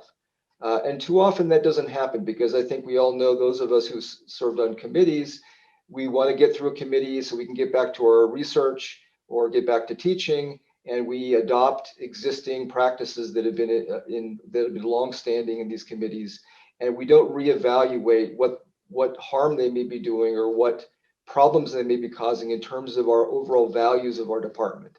So I think in general, we want individuals who will serve in various aspects in terms of diversity advocates who examine and question existing procedures. And I think you also need to recognize that in order to increase diversity, you are going to have to make changes, because structurally, at least in our experience, structurally, there are many problems with the way the traditional recruitment, admissions, and mentoring goes. And I'll try to give some examples of that. So the most common thing that we hear about has to do with admissions. This is something that's been in the national discussion for a long time, improving admissions, and I completely agree with this, that the role of the diversity advocate, the individual who's going to, and this doesn't have to be the admissions chairman, it could be any member of the admissions committee or just anybody who sees the problem with admissions. But diversity advocates can question how admissions criteria are impacting diversity goals. You know, in our case, we in 2011 decided that we wanted to increase the number of women in our program. And we recognized that the only way really to do that, or the best way to do that, was simply to start really de-emphasizing the physics GRE. And we did that. We doubled the number of offers we made to women. And in the last 10 years, we've grown to about 27% of our graduate student body is women now, from something like 13% about 10 years ago. So we had to question what the, what value the GREs were providing us in terms of how effective these students could be as scientists, and realized that it wasn't telling us very much. And it allowed us to really improve the number of students that we were able to admit to the program. Challenging the diversity advocate can challenge assumptions about the predictive power of admissions criteria. So it's very common in admissions for people to hone in on a particular rating that is sure to tell us how effective a student is going to be in our program or as a scientist. And one has to challenge these notions. And so one way to do this that many places are actually trying is to use holistic evaluations of students that take into consideration non-cognitive issues like how resilient they are in response to difficulties, how creative they are. These are all things that we value in our own students, but yet we tend to ignore in the admissions process. And then avoid temptation to quantify or rank students using numerical values, and look more holistically at what their characteristics are, what their likelihood of how impassioned they are about what they're doing. And that's again part of the holistic process that we and many other programs have instituted. Another issue that we've had to address, and this particularly relates to even smaller pools of African American and Hispanic Latino applicants, which is on the order of 5% of our applicant pool, is we really had to decide what do we need to do to increase the pool of applicants. And I think too often universities just decide that they're going to wait and they're going to hope that students come to them, and not try to reach out and find ways to encourage students to apply. And this is something that takes really a sustained effort. Very often, underrepresented minority students are nervous about moving to places that they're unfamiliar, and creating a relationship can be a very valuable thing to do.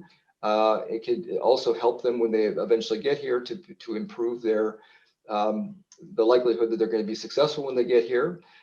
You should, along the lines of GREs, reconsider the role of GREs in what it does to the applicant pool. We found, for example, in 2018, when we made the physics GRE optional, that we had an 80% increase in Hispanic applicants, a 50% increase in African American applicants.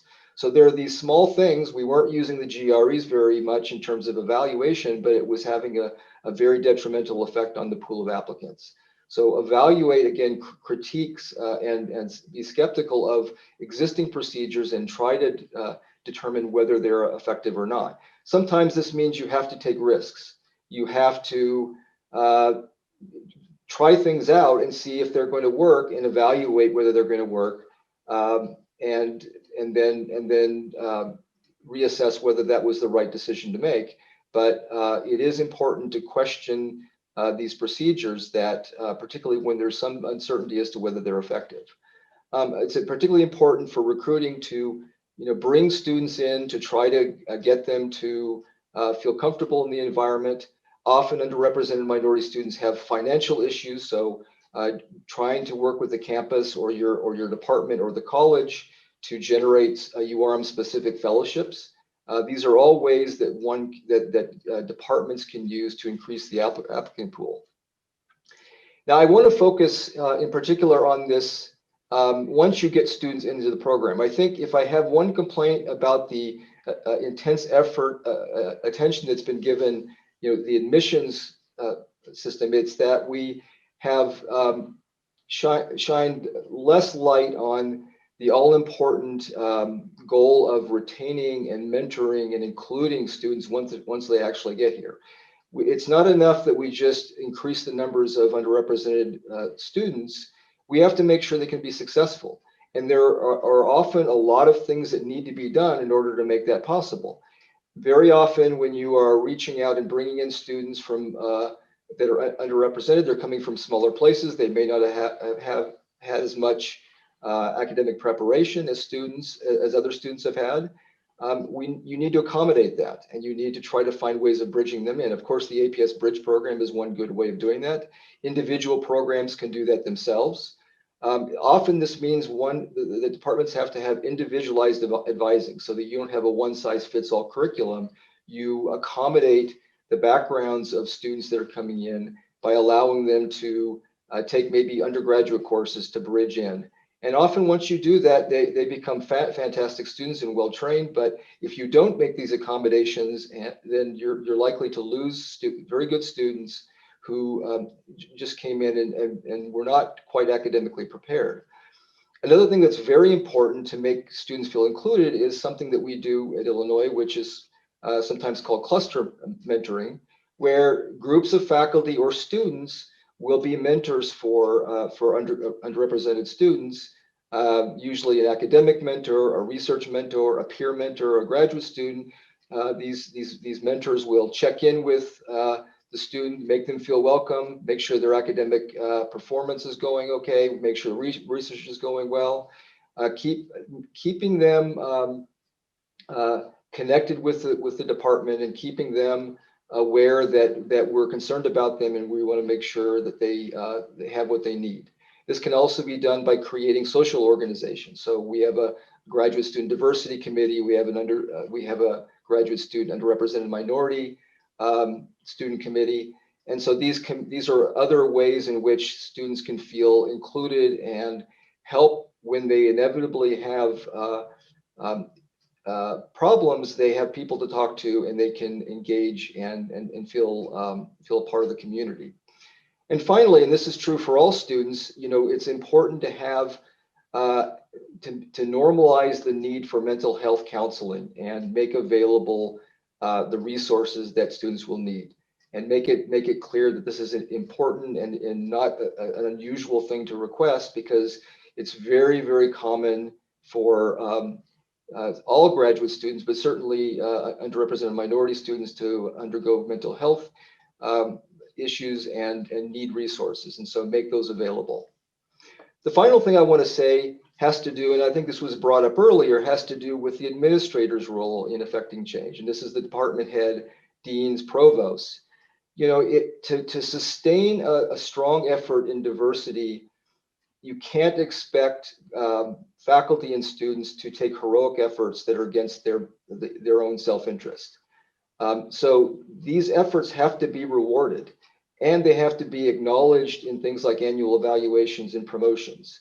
If you require faculty and students to go against their self-interest to take a lot of time working on diversity issues, at some point they're not going to be able to do that unless they're taking heroic measures, and we can't have that. So there has to be an elevation of the importance of diversity efforts to the faculty that are participating in that and the students that are participating in that.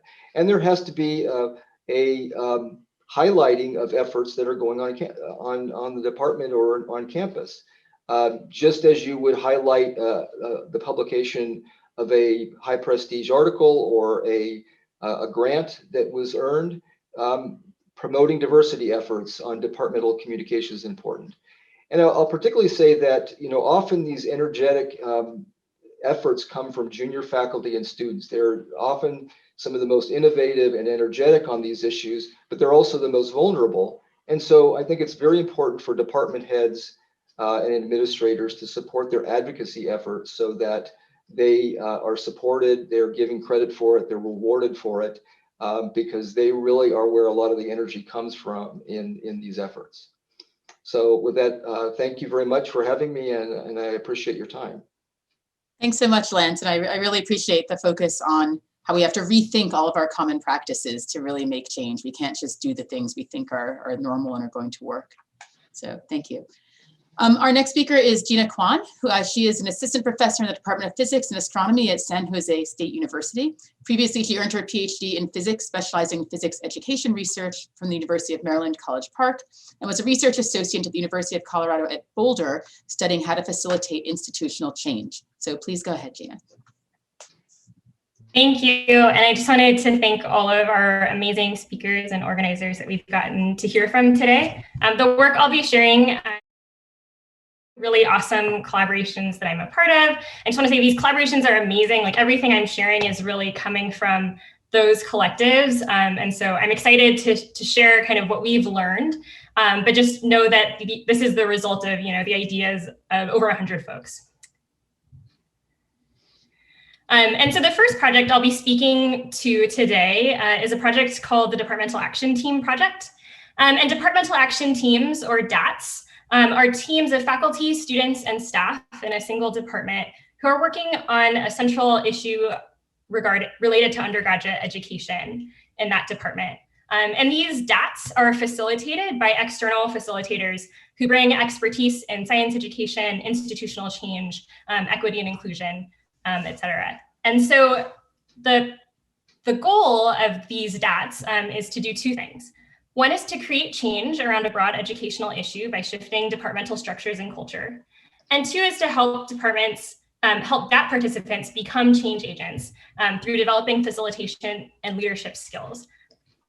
I won't talk at length about this project, but I just wanted folks to know that just a couple of months ago, we published a book on DATs, and also we have a free digital toolkit on the web that includes a lot of the activities that we do that I'll be referencing today. The other organization that I'm a part of that I'll be speaking to is called the Access Network, which Lance actually showed a slide of. And so Access was an organization that formed in 2015, and each node in the network is a site at a university. So we have 9 of these university-based sites, and each site runs their own activities to advance equity in STEM. One of the core principles of Access is to support student leadership. I was actually an undergraduate student who was served by the site Compass at Berkeley, and I was also a graduate student member of Equity Constellation at University of Maryland, and I was one of the people who helped co-found the network. And so these student leaders have paid fellowships in the network to help do a lot of the network activities. They run an annual assembly, they manage communication between sites, and they contribute to the organization's vision. And so even though these two projects are kind of different, I'm going to draw out 2 themes that feel really important about these: students as partners and continuous improvement. So typically in higher education, faculty and staff make decisions about students' education for them. Students as partners represents this philosophy of making decisions with students, so involving students at the table. There is a really lively community of higher education scholars who think a lot about this, including those who publish in the International Journal for Students as Partners. But really, these folks pay a lot of attention to what partnership really means. So not just having a student member on a committee, but making sure that they're recognized as full members. And so some of the ideas underlying this is that students should be involved in the changes that affect them. It's important to just avoid doing activism on behalf of some group. That's paternalism. And recognizing that students have unique and valuable expertise, not just expertise of what it's like to be a student, which they have, but students also have brilliant ideas about physics. They know a lot about how to organize their communities, and we need to value all of those forms of expertise that they bring. But in any time there is an asymmetry in power, there is potential to do harm. So things like tokenism, which would be involving students at a surface level, but not really recognizing them as a full member. Essentialism, which would be treating a student as representative of a monolith, not recognizing that the set of students in this world is very diverse and broad and changing. And extractiveness, expecting them to do work for little or no pay. All of these harms also become especially compounded when students are part of one or more marginalized groups. And so organizations should deliberately reflect on that potential to do harm. And so in practice, and this has been said a few times today, but I'll say it again, is that students should be paid for being members of things. In Access and in DATS, we compensate students, but you shouldn't just pay them in money. You should also think about what contributes to their professional success. In Access, for example, we regularly, we have a shared Google Doc of the contributions that students make so that somebody could put it into a letter of recommendation. So think about the things that also carry value for students professionally. And really also pay them, and not just paying them in pizza.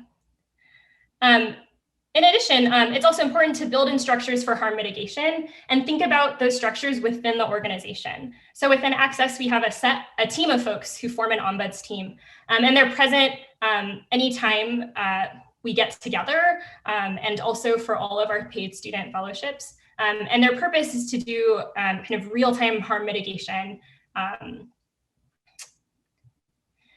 The second theme is this thread of continuous improvement. So since we're physics people here, here's a simplistic model, but you can often think of change as an event or change as a process. If you look at change as an event, you sort of think of change as this one and done thing. But this is not as effective because it can lead groups to focus on trying to get something perfect the first time. And these groups can often stagnate because they'll kind of try to overanalyze the situation. And then if the change doesn't work that well, they'll just be like, well, that didn't work. On the other hand, if you recognize that change is this ongoing process, you can think of change as iteratively making changes and also assessing how well you're doing. So for every iteration you make, you evaluate it and think about, you evaluate how well it's going. That often introduces new ideas and new information that can make your change even better. And this perspective is also valuable for changes because the environment around us is constantly changing. And it's important that the change you make doesn't just become another problem in the future. And so what does this mean for organizations that seek to advance equity? As we've discussed today already, organizations just inherently embody harmful aspects of culture because we're embedded in this system that is infused with oppression. And so we have to continuously monitor every change that we're going to make and continuously monitor what our organizations feel like. And so one of the ways that we can do this is just have this norm of critically reflecting on the way that your organization is and isn't meeting its values. And in Access, it's commonplace to have a spontaneous conversation about some feature of a thing we're doing and making sure that it's aligned with what we care about. You can also build in structured values alignment activities with diverse members of the organization. So in Access, we have retreats among the leadership team, and we've done just really explicitly writing out our values and trying to map those to our activities to tell us where there's room for growth, room for where we can better meet our values. And finally, there's also other experts in this world who can really help your organization. And so in the DAP project, they're facilitated externally by people who really monitor the group's progress and the extent to which the group's activities are aligning with its values. In Access, we've also hired external consultants. And so seek these folks out, compensate them, and also listen to them and actually try to implement the changes that they advocate for.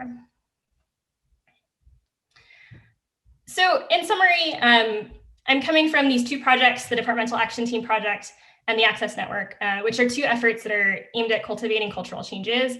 And two of the features that I wanted to highlight here are the importance of having faculty, staff, student partnerships that deliberately attend to power dynamics within those organizations, and continuous improvement and reflection so that organizations can better align their activities with their values.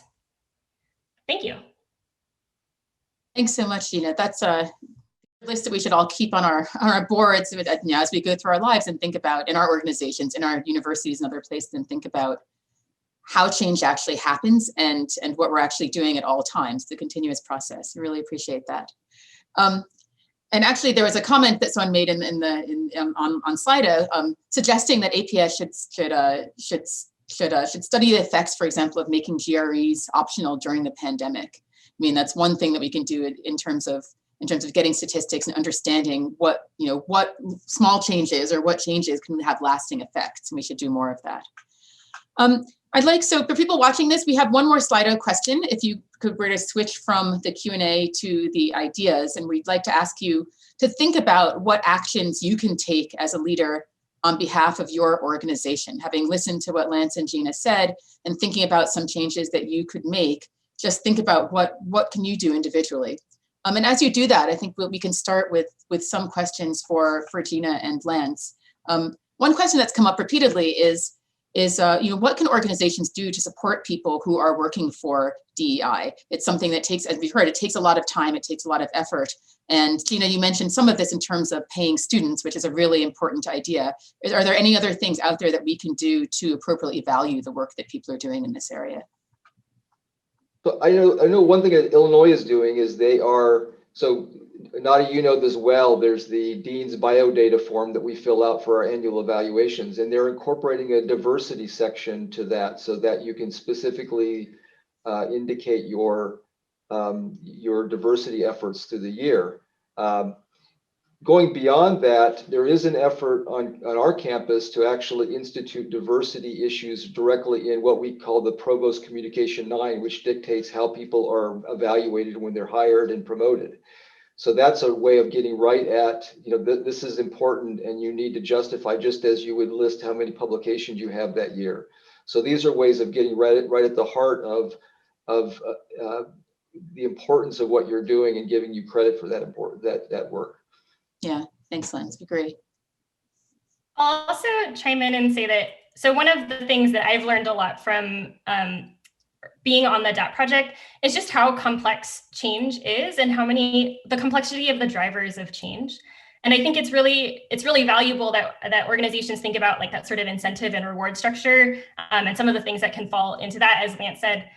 But there's also sort of other things that can block change since academia is so nebulous. Like incentives and rewards aren't always the things that drive people, but sometimes certain kinds of cultural shifts are necessary. So having the opportunity to help people truly like understand and develop kind of a common vision around what they're trying to do can also be helpful. Yeah, perfect. Thank you. Well, thank you so much, Gina and Lance, for really useful and insightful comments here. And also thank you to all of our panelists for just an amazing session today. We have about 15 minutes left, and I would like to actually ask all panelists if they have any last thoughts. We've had great questions from the audience already. We can incorporate some of those. And one thing I'd especially like the panelists to think about is addressing the question of how we can decide to work from the outside or within an organizational structure, and how a department leader can balance the demands of activists with resistance to change from some faculty. So if you'd like to address that, that's great, but I know there's other questions and comments that have come up. So I think I'm just going to open the floor to you guys. I'm going to start with Brian Nord, if that's okay. Thanks, Nadia. Actually, I think people really need to stop trying to make everybody their friend. That's a real problem. There are people who are just going to resist this until they're done wherever they are.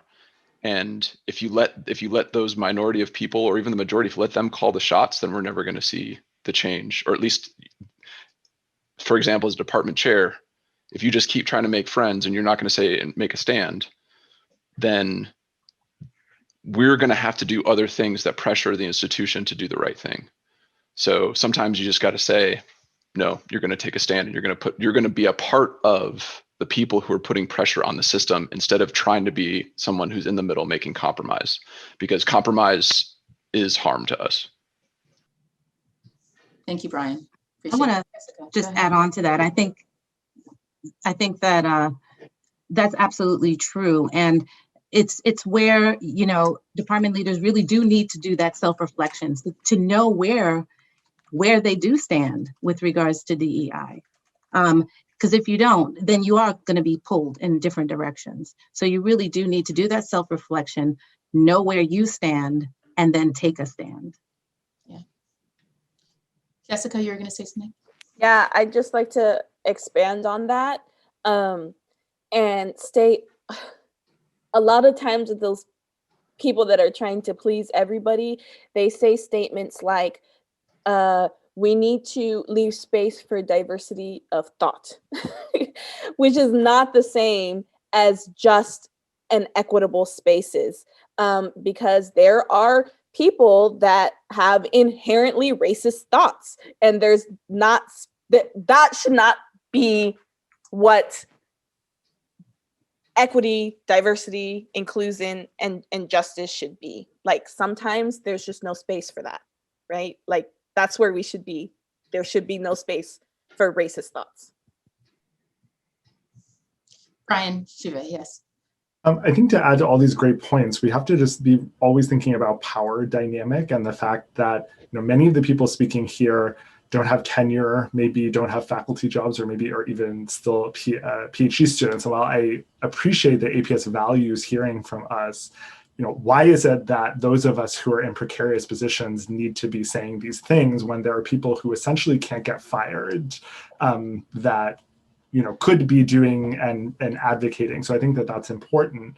And on the same topic about sharing, when I was reflecting on the last session, one thing that I was thinking about is that, while it's great that many people have been moved, maybe heartbroken or angry hearing the stories of many on the panel, that's not something that we should have to do.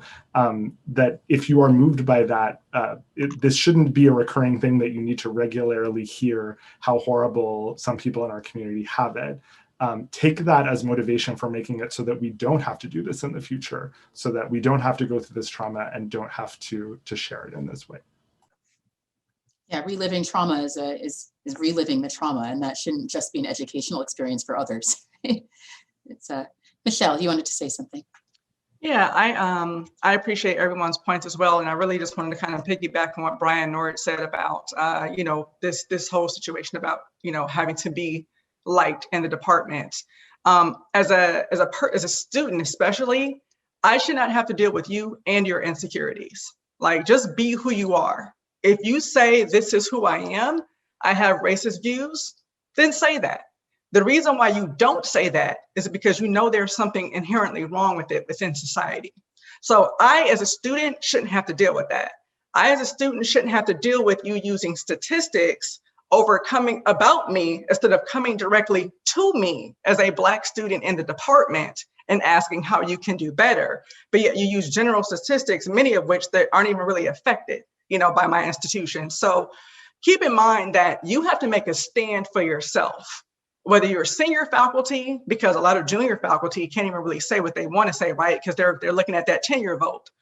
So kudos to you junior faculty out there that are, you know, raising awareness. But senior faculty especially, and department leadership, that's something you need to take into account. You can't play both sides. You need to take a stand and stand by it, because I shouldn't have to deal with that, with your kind of wishy-washiness.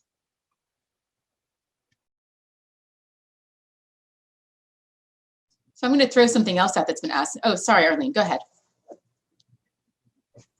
I just was going to say that we should also be mindful of people who are being performative and saying all the right things, but not doing the things that need to be done. So leaders need to take a stand with action, right? So they need to be doing the things that make it better for people who are being oppressed, marginalized, and so on. Yeah, Brian. Yeah, and I think something that we need to keep in mind is, and this is not, it's not about, I'm not excusing anything, but I think it's important to have a sense of a theory of mind about where people are coming from. Because I think people, like, I think chairs of departments don't know that they're being used by deans or provosts, for example. And they should know better because they're adults and they should understand the power dynamics that they live in. But I think understanding that theory of mind for a given person helps how to interact with them and how to interact with the structure. Similarly, there are a lot of people who are just in bad situations. Like, there are people who are marginalized, who are put in positions of being heads of EDI, and they're also navigating dignity versus like being able to survive, like have a job. So that nuance exists all the time. And that's why I think I'm glad Jessica brought up creative compassion, because, or confrontation and compassion, compassionate confrontation. I think we've talked about these 3 C's words. But yeah, I think that compassion has to be there, even if there is anger or if there is a problem. Yeah, thanks. I think Risa also mentioned, educating people and educating ourselves, starting from where we are, right? This is part of the conflict of within the system versus outside the system. Start from where you are and think of where you want to be, and work to educate yourself, work to help others, and know where to go from there. That's almost the best we can do. Yes, Jessica. Yeah, and touching on what Arlene said about performative allyship, I think it's also important to note that, like I stated in my talk, a lot of the ED&I efforts that I'm doing, I know can have a detrimental effect on my career growth, right? But for a white cis het man who's jumping into the ED&I field, they are like given awards and have hands put on their back and just you're so amazing for wanting to do this work, right? So really recognizing how our community views the work that I do as a Black, Latinx, lesbian woman, and how they view a white cis het man's work, and we're essentially doing the same thing. So I thought that was important. Absolutely, yes. Ed, you. That's such an important point, Jessica. And as a white, cishet, tenured senior man, I constantly have to battle my own culture, my own learning, and recognizing the racism within. I have to know that I'm going to make mistakes, and I cannot rely on people of color to correct my mistakes. I have to be willing to make those mistakes and suffer the consequences of them and learn from them. And I just wanted to say that one of the things I find really challenging about our profession, frankly, is that it is so centered on the experience of white men. How different a place it would be if we didn't have to talk about charity, basically, to helping others, but we just realized the humanity and recognized that white older men, not to pick on us, but we often do have a much greater role in the physics community and its leadership than others do, and as our demographics suggest that we should. This is not just, and it's our responsibility to correct things. Yeah, appreciate that. I'm going to ask one very quick question, since this is an APS webinar. There have been questions from people in the audience also asking, what can APS do to address racism, to address bullying, to address problems within the institution? I don't know if any of you have thought about that at all. And we can even take the APS as a representative organization. Yes, Brian. So I raised my hand very fast, but I'm happy to give the floor to someone else since I talked first before. Okay. Hold people accountable. That is one of the major things that an institution should be doing. As individuals, even if we have silent whisper networks, it's almost impossible for us to hold people accountable without retaliation against us. And so institutions need to be doing that. And that means, it could mean that some, people simply as someone's not allowed to attend a meeting, or it could mean that there's real work done to say DOE and NSF do real things to hold up PI's funding when they are known to be doing bad things in the field. We need that whole structure of accountability that doesn't allow for retaliation against people. Yeah, thank you. Risa. Yeah, I mean, just following up on that, I think that APS could do more on the policy level to hold institutions accountable as well. In, if institutions get major grants, what are they doing on equity issues? What do their numbers look like? What change have they made? I think the APS could play a big role in that way, in actually looking for policy change from the agencies. Yeah, thank you. Perfect. So I want to save a little bit of time at the end because we do have an APS president now who does care passionately about issues related to equity. So I'm going to let Jim Gates have a few final words at the end, and then I'll thank you guys again and close out the session. So Jim, would you like to say a few things? Well, I think this has been an extraordinary session, first of all. When we envisioned this, one of the things that I wanted to have happen is for the larger community to actually hear these voices, because, we all get caught up in so many different sort of obligations, at least, or perceived obligations. And so I think today was the first time that this community has had a chance to speak to the larger APS community. And that was one of my goals in wanting to have this happen. Was it comfortable for everybody? No, didn't expect it to be. Someone said, talking about being liked, I'm a likable guy, but I don't need everybody to like me.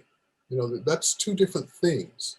And so one of the things is being obviously respectful of other people as I expect them to respect me. The other thing is effectiveness, right? I think that we need to all think about effective communication. I heard a lot of passion here today. How effective do you think that will translate into actions? That's the other part of the calculation that people like me always are wondering about. Someone asked, what can the APS do? And so there are a couple of things that I would respond along that axis. My first one is to quote a quote that's been ascribed to former President Obama. I don't know if he actually originated it, but the change that you are hoping for, you need to become that change.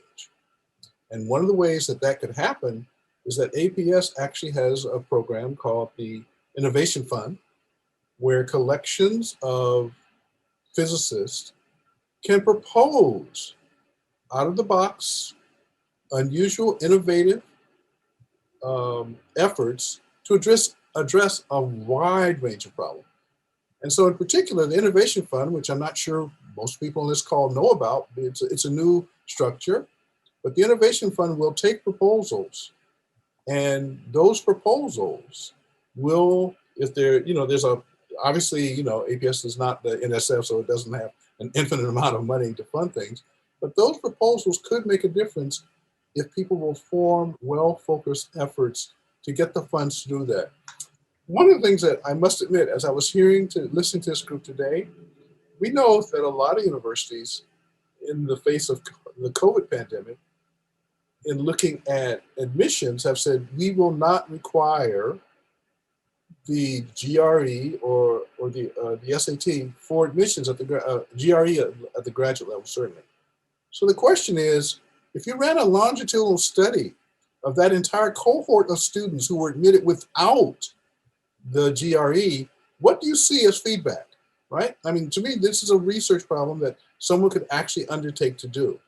And a proposal where I can't guarantee how such a proposal will be assessed, but unless you actually try, then I don't think you have fully embraced the change that you are calling for, because the change is that you have to do it. Now so I just passed my 70th birthday in December. I've been doing physics now for over 40 years. Mathematical theoretical physics. I tell people, we're the useless kind of physicists, so we're not out here making valuable practical contributions to our species. But the thing that I would say to people, and I would hope that this would be front and center with everyone who spoke so passionately on this call, that excellence has got to be part of your calculation. And if that is, in my mind, if that's not an extraordinarily high commitment on your part. Now, I know that, for example, Nadia, I don't have this question about you. I've watched you, for 30 years as you progressed in your career? But for some of our younger members, and Riza, although I haven't met you, I've heard about you for a while.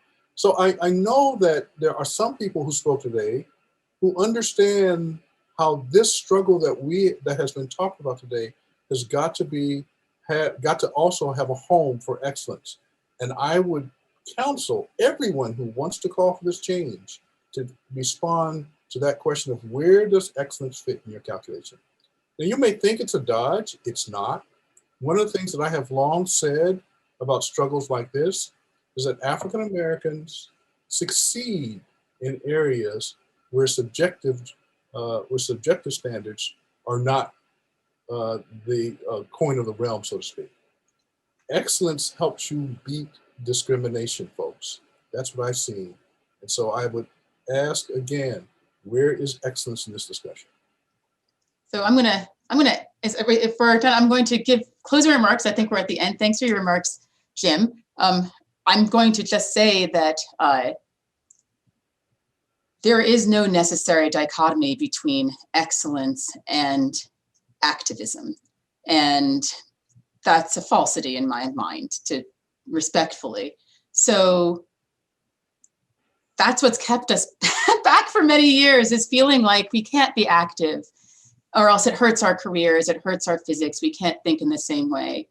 I think there's a lot of motion right now toward understanding that diversity, that equity and inclusion are part of what leads to more excellence. And even some of us are willing to sacrifice some of ourselves, our sleep, our mental health even sometimes, to work toward both of these to the best of our abilities. And we're doing this for everyone. And I appreciate that. If I may respond. We got to wrap up in a minute. So I ever wrote on this topic is the title, Excellence versus Equity, a False Dichotomy.